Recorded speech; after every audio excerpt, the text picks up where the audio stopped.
Hey teachers, it's that time of year. The time of year between Thanksgiving break and winter break when students and teachers alike are dreaming of the holidays and that extended break away from the classroom.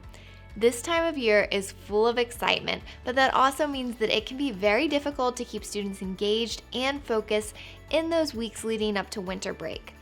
I've always found one of the best ways to keep my students focused and out of trouble is by incorporating some of that excitement from this time of the year into my lessons. So in this video, I want to share some of my favorite math, ELA, and science holiday-themed activities that you can be using in these weeks leading up to winter break.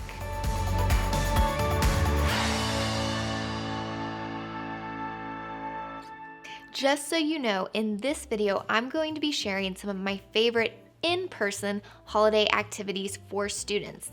But if you're teaching virtually or hybrid, I've got you covered there too. I have another video here on this channel that's all about my favorite virtual holiday activities. So I'll be sure to link that video down in the description if you want to check out those activities as well. But let's go ahead and dive into these in-person activities. Usually I always save my very favorite activity for last in these types of videos.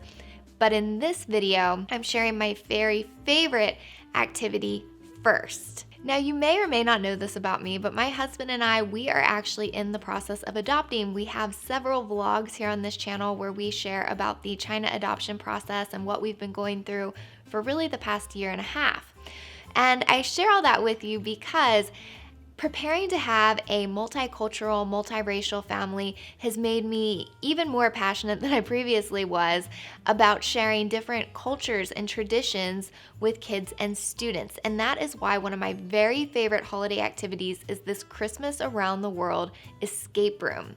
In this escape room, students travel to 6 different countries to learn about the traditions and celebrations that take place in those countries by decoding puzzles and completing challenges.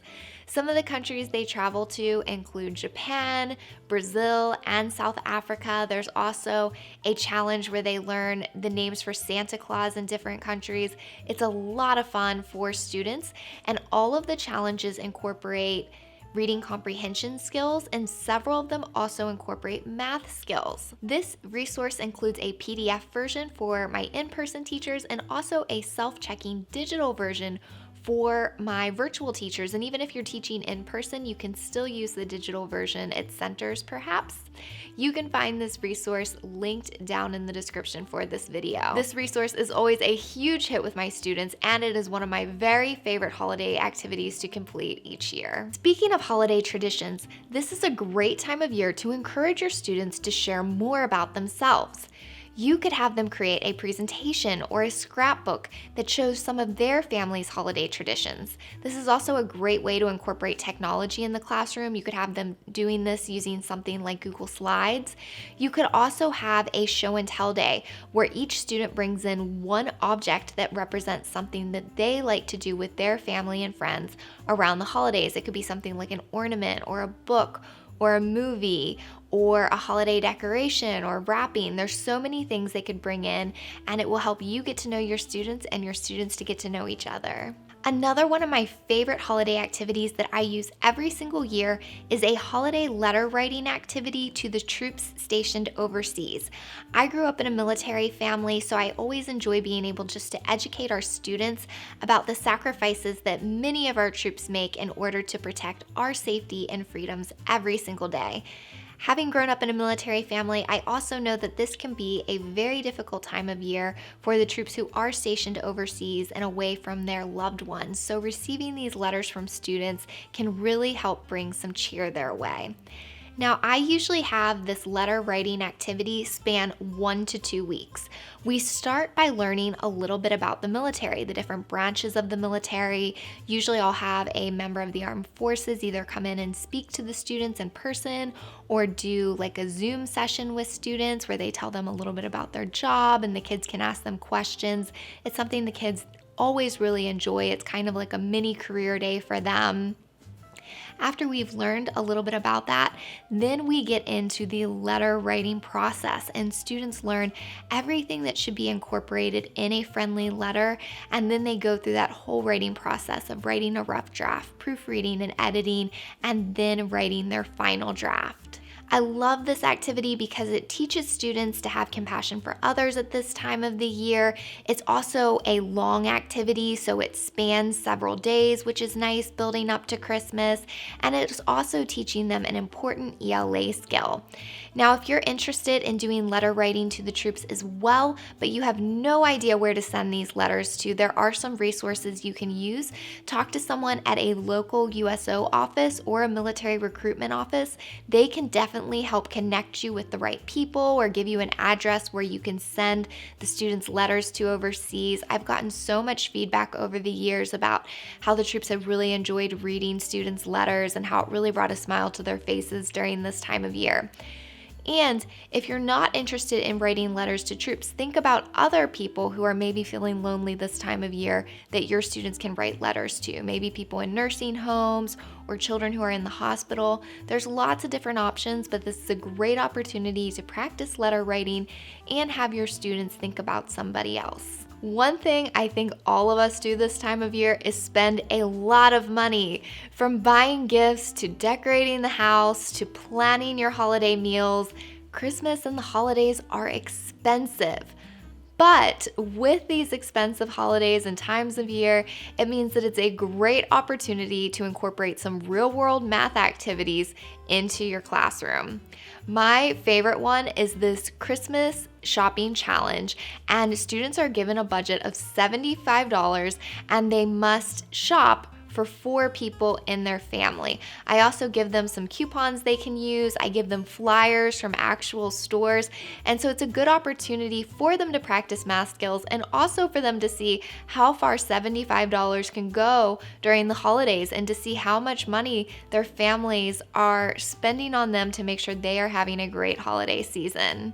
No matter what time of year it is, I love read-alouds for the classroom, and contrary to popular belief, read-alouds are great for all age groups. I've always taught upper elementary, and I find that my big kids enjoy listening and looking at picture books just as much as kids in primary grades do. Now, when it comes to the holidays, there are so many great books that you can choose from. A few of my favorites include Red and Lulu, which is a book about 2 birds and the Rockefeller Christmas tree. How to Catch Santa, which is a book about kids who try to do exactly what the title says, catch Santa. And you can also tie in some fun activities with this, like having kids create a trap to catch Santa or a maze to catch Santa. There's a lot of fun activities you can incorporate with that book. And also Little Reindeer. I love Little Reindeer because there is so much figurative language in this book, so you can incorporate a lot of figurative language lessons and then have kids practice writing their own examples of figurative language after they're done reading. Now, these are just a few of my favorite Christmas read-alouds. I literally have so many that I could go through, and so rather than listing them all here on this video, I created a blog post that outlines some of my favorite Christmas read-alouds and also activities that can go with each of those books, and even some worksheets and things that you can download to go with them. I'm going to link that blog post down in the description of this video in case you're interested in checking it out. Another thing that I love to do leading up to that winter break is having themed days. So I may pick a day that's themed to a holiday movie or a holiday song or a holiday tradition. There's so many different things that you can think of, but I like to theme the day, and then we'll do all kinds of activities and things around that theme throughout the day. So one of my favorite theme days is a Rudolph theme day. It's one that all the kids know, and usually we'll start the day off by introducing the theme. I'll read the book to the kids. We'll listen to Rudolph the Red-Nosed Reindeer, the song, throughout the day. And then I have all kinds of ELA and math centers that I incorporate into stations throughout the day. And these allow students to practice all kinds of different skills while staying within that Rudolph theme. Now, if you're interested in having a Rudolph theme day, but you don't really have time time to create all this stuff to go with it, I have got a resource with 15 themed Rudolph activities that you can use for ELA and math throughout the day. There's lots of worksheets, lots of games, lots of things that students can use, and I have linked that resource down in the description of this video if you're interested in checking it out. We have made it to the end of my Christmas in the Classroom list, and the last activity I have for you is a Christmas tree building STEM challenge. I love STEM challenges, and there's lots of fun holiday ones that you can use in the classroom this time of year, but the Christmas tree building ones are some of my favorite because they're very, very easy to implement, but a lot of fun for students. There's several different ways that you can implement one of these STEM challenges. You can have students attempt to build the tallest tree with the given materials and a given amount of time, and you can have them use things such as gumdrops and toothpicks, straws and clay, or my personal favorite of stacking cups. So there you have it. Those are some of my favorite holiday activities for the classroom to use this time of year. These activities are all great for keeping your students focused and engaged before the break, and also incorporating some important skills before they head off for the holidays. I would love to hear from you. What type of activities are you incorporating into your classroom before the winter break? Leave a comment below and then let me know. And also, don't forget to take a moment to like this video and subscribe to the channel. We create all of the content here on this channel for free, and when you take the time to like a video and subscribe to the channel, it ensures that we are able to keep creating free content for you and for teachers around the globe. So until next time, happy teaching!